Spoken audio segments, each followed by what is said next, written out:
Hello everyone, welcome to biophilic Bhavanapuri. तो दोस्तों, आज हम बात करेंगे डीकम्पोजिशन के बारे में, जो कि चैप्टर नंबर 14 इकोसिस्टम का नेक्स्ट टॉपिक है।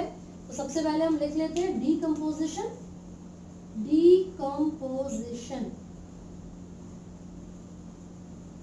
चलिए, तो बहुत सारे स्टूडेंट्स ऐसे होंगे जो कह रहे हैं डीकम्पोजिशन तो बहुत ही आसान है, बचपन से पढ़ते आ रहे हैं, है ना। तो बचपन से आपने ये पढ़ा है कि डीकम्पोजिशन का मतलब है कॉम्प्लेक्स ऑर्गेनिक सब्सटेंसेस को सिंपलर इनऑर्गेनिक सब्सटेंसेस में ब्रेक डाउन करना, बस इतना ही पढ़ा है। इसके अंदर 5 वेरियस स्टेप्स होते हैं, 5 अलग अलग स्टेप्स होते हैं। उसके नाम पता है? सोचो, मैं वेट करती हूँ। नहीं पता, है ना। तो ये जो डीकम्पोजिशन है, it is not as simple as it seems. थोड़ा सा कॉम्प्लिकेटेड है, क्योंकि ऐसा नहीं कि डायरेक्टली जो ऑर्गेनिक कॉम्प्लेक्स सब्सटेंस था उसको ब्रेक डाउन कर दिया, काम खत्म हो गया। नो, ये स्टेप वाइज प्रोसेस चलेगा, है ना। तो ये जो डीकम्पोजिशन है, इसकी डिफाइन सबको पता है, बिल्कुल सही डिफाइन आप सोच रहे हो। मैं लिख देती हूँ पहले इसकी define. It is the breakdown of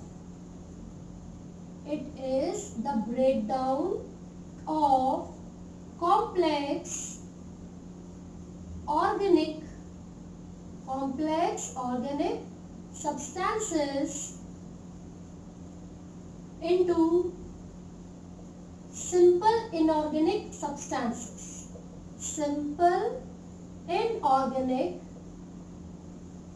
substances, ठीक है। ये डिफाइन आप सबको पता है, ये तो है कि हम बचपन से पढ़ते आ रहे हैं, है ना। अब राइटिंग सही है ना? बच्चे कहते हैं दीदी राइटिंग साफ नहीं है, अब मैंने साफ साफ लिखा है। तो डीकम्पोजिशन का मतलब है the breakdown of complex organic substances into simpler inorganic substances, ठीक है। तो ये जो ब्रेकडाउन करते हैं वो ऑर्गेनिजम्स बहुत सारे हो सकते हैं, जैसे कि आपने अर्थवर्म का एग्जांपल सुना होगा, बैक्टीरिया हो गया, फंजाई हो गया, वो सब क्या है? डीकम्पोजर्स है। They are also called saprophytes. क्यों? क्योंकि वो डेड और डिकेइंग सब्सटेंसेस से अपना न्यूट्रिशन गेन कर रहे हैं, ठीक है। अब एक दो टर्म्स जो और आपको इस पर्टिकुलर टॉपिक में पढ़ने की जरूरत है। एक टर्म होती है डेट्रिटस, डेट्रिटस, ठीक है। एक टर्म होगी डेट्रिटिवोर्स, डेट्रिटिवोर्स, है ना। अब ये है क्या? Detritus is basically the raw material, जिस रॉ मटेरियल को ब्रेक डाउन करके सिंपल इनऑर्गेनिक सब्सटेंसेस को बनाया जाएगा, उस रॉ मटेरियल को डेट्रिटस कहा जाता है। जो सब्सटेंस ब्रेक डाउन किया जाएगा सिंपल इनऑर्गेनिक सब्सटेंसेस को बनाने के लिए, उसको कहा जाता है डेट्रिटस। इसका एग्जांपल हो सकता है लीव्स, ट्विग्स, डेड बॉडीज हो सकते हैं, डेड एनिमल्स या डेड प्लांट्स हो सकते हैं, ठीक है। डेड एनिमल्स या डेड प्लांट्स हो सकते हैं। इसके अलावा जो एग्जांपल हम इसके अंदर लेंगे, कोई भी लिटर जो पड़ा हुआ है नीचे, ये वेजिटेबल या फ्रूट की पील हो सकती है, कोई वेजिटेबल या फिर फ्रूट पील हो सकते हैं। तो these all are the examples of detritus, है ना। तो ये रॉ मटेरियल है, these are the raw material जिनको ब्रेक डाउन करके सिंपल इनऑर्गेनिक सब्सटेंसेस में कन्वर्ट किया जाता है। और कन्वर्ट करेगा कौन? वो इंडिविजुअल जो कि ऑर्गेनिक मैटर को सिंपल इनऑर्गेनिक सब्सटेंस में ब्रेक कर रहा है ना। वो होते हैं डेट्रिटिवोर्स। And the example here is earthworm. आपने सुना होगा कि अर्थवर्म को फार्मर्स फ्रेंड कहा जाता है। अर्थवर्म को फार्मर्स फ्रेंड कहा जाता है। ऐसा इसलिए होता है क्योंकि ये क्या करेगा? सॉइल को लूज करता है और जो भी कॉम्प्लेक्स सब्सटेंसेस थे उनको ब्रेक डाउन करेगा।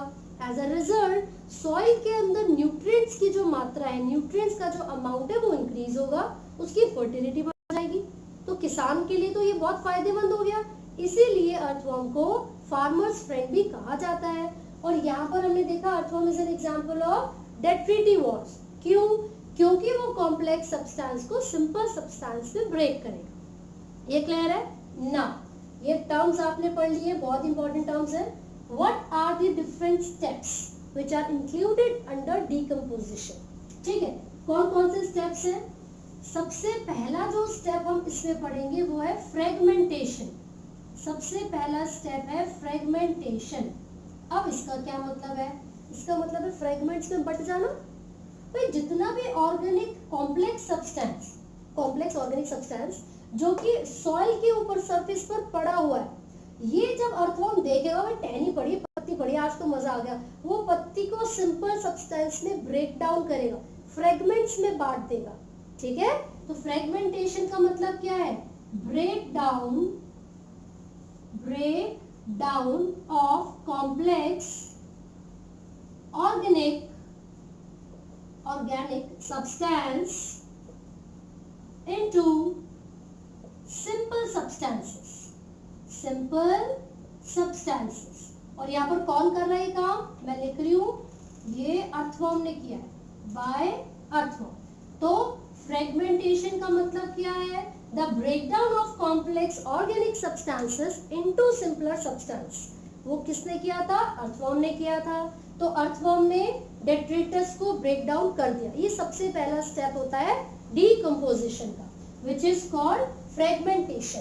सेकेंड स्टेप जो है उसको कहते हैं लीचिंग। सेकेंड स्टेप कहलाता है लीचिंग। अब लीचिंग में क्या होगा? ये जो सिंपल सब्सटेंसेस हैं, ये धीरे धीरे सॉइल के अंदर जाएंगे और इनऑर्गेनिक सॉल्ट की फॉर्म में प्रेसिपिटेट हो जाते हैं। ठीक है, सो these substances go down into the soil and get available as inorganic nutrients or salt। Precipitate हो जाता है, get precipitated as unavailable inorganic nutrients या फिर inorganic salt। तो जो सेकेंड स्टेप है लीचिंग, इस प्रोसेस में क्या होगा? अर्थवर्म ने जिस कॉम्प्लेक्स सब्सटेंस को थोड़ा थोड़ा ब्रेक डाउन किया था, वो धीरे धीरे सॉइल के अंदर जाएगा और अनअवेलेबल सॉल्ट की फॉर्म में वहां पर इकट्ठा हो जाएगा। अनअवेलेबल सॉल्ट या अनअवेलेबल न्यूट्रिएंट की फॉर्म में वहां पर इकट्ठा हो जाएगा। लेकिन वहां तो बहुत सारे बैक्टीरिया होंगे, क्योंकि सॉइल के अंदर बहुत सारे बैक्टीरिया प्रेजेंट होते हैं। तो अब वो बैक्टीरिया फायदा उठाएंगे इस बात का, इन न्यूट्रिएंट्स का यूज करेंगे। तो जो थर्ड स्टेप है वो है कैटाबॉलिज्म। थर्ड स्टेप क्या है? कैटाबॉलिज्म। और हमेशा याद रखिए, ये कैटाबॉलिज्म एक ऐसा प्रोसेस है जिसमें ब्रेक डाउन होता है। तो जो माइक्रोब्स यानी कि जो बैक्टीरिया सॉइल के अंदर प्रेजेंट है, the microbes use the inorganic, basically break down the inorganic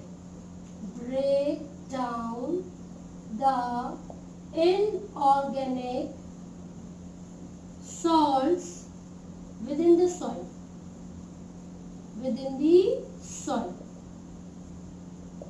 तो सॉइल के अंदर जितने भी माइक्रो ऑर्गेनिजम्स थे या फिर जो बैक्टीरिया थे, वो धीरे धीरे इस ऑर्गेनिक न्यूट्रिएंट को, जो सॉल्ट था उसको यूटिलाइज करेंगे और उनको फर्दर सिंपलर इनऑर्गेनिक सब्सटेंसेस में ब्रेक डाउन कर देंगे। सो हमने 3 स्टेप्स पढ़े हैं। एक है fragmentation, then leaching, then catabolism. Please remember all these 3 steps occur simultaneously. ये तीनों ही स्टेप्स एक ही समय पर होते हैं, फ्रेगमेंटेशन, लीचिंग, कैटाबॉलिज्म। लेकिन आगे के 2 और स्टेप्स है जो रह गए हैं, जिसको कहते हैं ह्यूमिफिकेशन एंड मिनरलाइजेशन। वो डीप इनसाइड द सॉइल होगा। और ह्यूमिफिकेशन का मतलब क्या है, पहले आप इसको कॉपी कर सकते हो या स्क्रीनशॉट ले सकते हो। ठीक है, अब इसके बाद जो 2 स्टेप्स बचे हैं वो कौन कौन से हैं? These are humification and mineralisation. Humification and mineralisation. तो सबसे पहले ह्यूमिफिकेशन लिख लेते हैं हम। 4th स्टेप है humification. Basically humification is the process of formation of a thick red colored amorphous soil. It is the process of formation of red colored amorphous soil। पता है क्या होगा? जब ये सॉइल के अंदर ये बैक्टीरिया वगैरह अपनी एक्टिविटीज परफॉर्म करेंगे तो धीरे धीरे जो इनऑर्गेनिक सॉल्ट्स अवेलेबल वहाँ पर रहते हैं वो क्या करते हैं, वो कुछ एक अलग तरीके की सॉइल, एक थिक अमॉर्फस लेयर की फॉर्मेशन करते हैं और इस लेयर को ह्यूमस कहा जाता है। This thick layer is called humus. Thick layer क्या बोलते हैं इसको, ह्यूमस कहा जाता है। एंड दिस ह्यूमस, इसमें क्या होगा पता है, इसके अंदर जो रेट ऑफ डीकम्पोजिशन होता है वो बहुत ही स्लो होता है, क्योंकि ये रेजिस्टेंट होती है माइक्रोबियल एक्टिविटीज के लिए। तो एक पॉइंट लिख रहे हैं, it is resistant to microbial activities, microbial activities, and hence the rate of decomposition, the rate of decomposition is extremely slow. इसके अंदर जो रेट होता है डिकम्पोजिशन का वो बहुत ही स्लो होता है।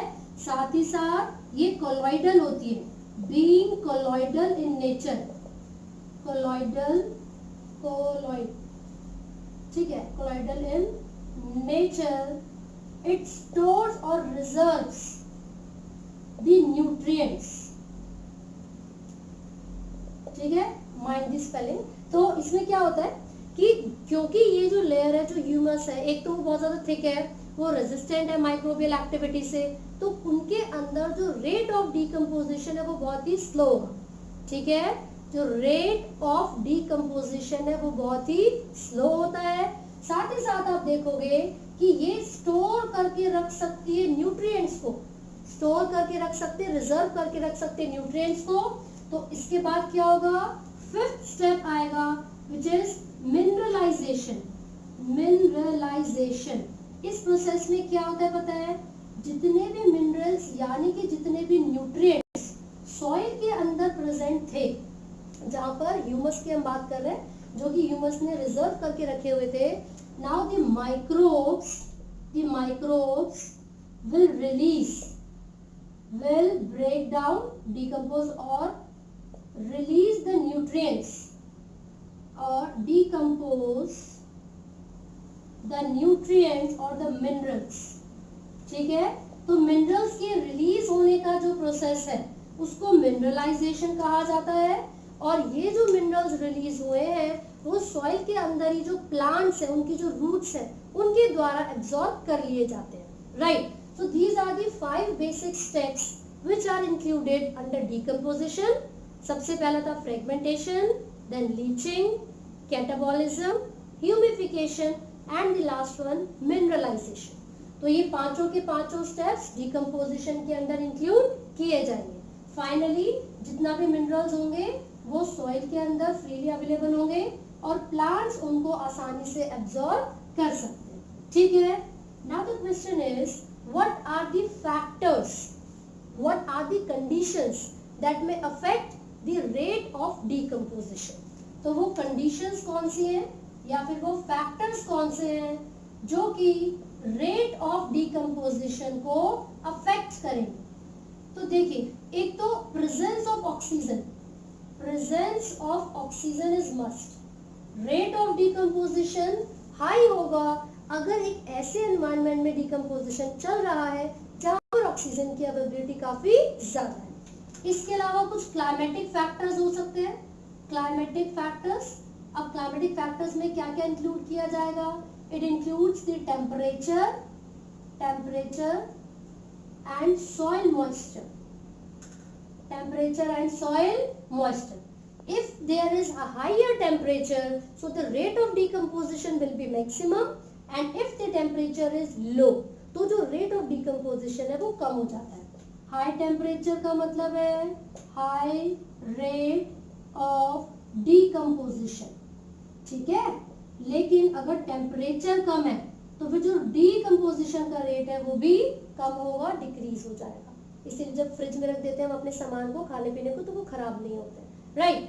अब इसके अलावा क्लाइमेटिक फैक्टर्स के अलावा, कंडीशंस के अलावा एक होता है कंपोजिशन, कंपोजिशन ऑफ डेट्रिटस। जो डेट्रिटस है, जैसे कि वो सब्सटेंस जिसको हमें ब्रेक डाउन करना है, जिसको बैक्टीरिया वगैरह को ब्रेक डाउन करना है, वो बना किससे, उसका कंपोजिशन क्या है ना। तो देखो, अगर कभी भी जो डेट्रिटस है वो बना हुआ है लिग्निन और कार्टिन से, लिग्निन एंड कार्टिन का कंसंट्रेशन अगर बहुत ज्यादा है तो स्लो रेट ऑफ डिकम्पोजिशन, क्योंकि ये एक ऐसे पॉलीमर से मिलकर बने हुए हैं जिनको डिकम्पोज करने में काफी समय लगता है। तो अगर किसी भी डेट्रिटस में लिग्निन और कार्टिन की मात्रा ज्यादा होगी तो जो रेट होता है डिकम्पोजिशन का वो बहुत ही स्लो होता है, राइट। लेकिन इसी के उल्टा अगर nitrogen and water soluble substances, water soluble substances ज्यादा होंगे, water soluble substances like sugars, अगर ये प्रेजेंट है आपके डेट्रिटस में तो फास्टर होता है रेट डिकम्पोजिशन का, फास्टर रेट ऑफ डिकम्पोजिशन, ठीक है। तो ये हमने देखे वो फैक्टर्स जो कि जरूरी होते हैं जब रेट ऑफ डिकम्पोजिशन की बात आती है। तो ऑक्सीजन का होना बहुत जरूरी है, अगर टेम्परेचर बहुत कम है, ऑक्सीजन की बहुत कमी है, एनारोबिक कंडीशन है, तो जो रेट होता है डिकम्पोजिशन का वो बहुत ही स्लो होता है, राइट। लेकिन टेम्परेचर ज्यादा कर दो, यहाँ पर ये वाटर सॉल्युबल सब्सटेंसेस और नाइट्रोजन की मात्रा ज्यादा कर दो डेट्रिटस में, तो बहुत ही जल्दी जल्दी डिकम्पोजिशन होना शुरू हो जाएगा, राइट। सो आई होप आपको ये टॉपिक समझ में आया है। इन केस आपको कोई भी डाउट है तो आप कमेंट कर सकते हैं, and do not forget to like, share and subscribe. Thank you.